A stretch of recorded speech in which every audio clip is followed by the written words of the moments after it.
कंकर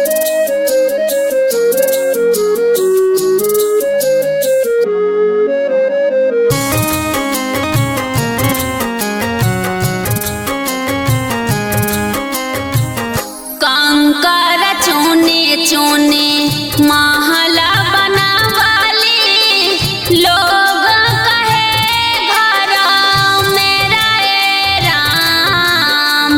कंकर चूने चूने महला बनावाली, लोग कहे घर मेरा ए राम।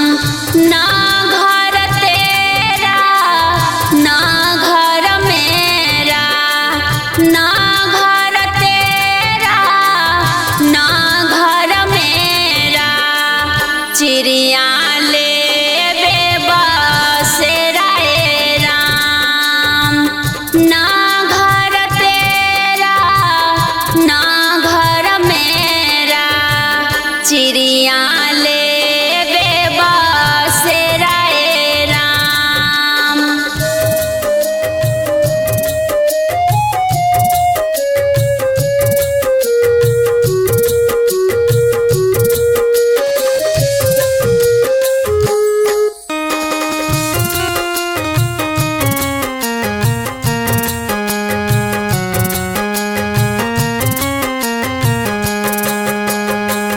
बेटी कहिले माई हमेरा, माई कहिले बेटी मेरा ए राम। बेटी कहिले माई हमेरा, माई कहिले बेटी मेरा ए राम।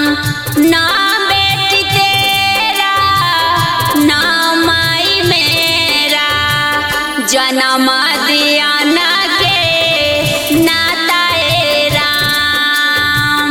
ना बेटी तेरा ना माई मेरा, जन्म दिया ना के नाता ए राम।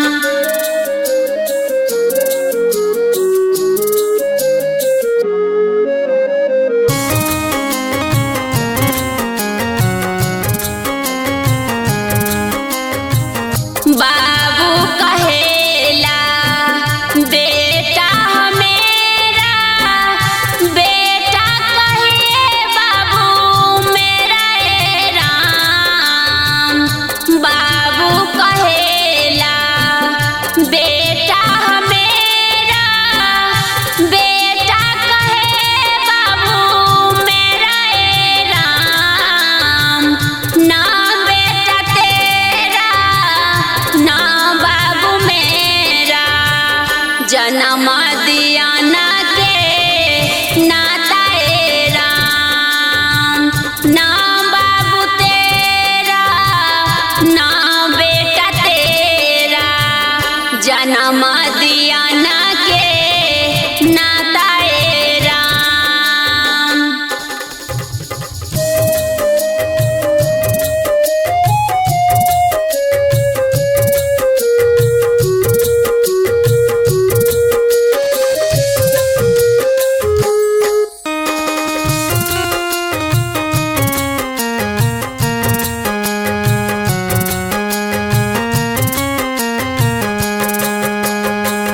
भाई कहेले बहिनी हमेरा, बहिनी कहे भाई मेरा ए राम।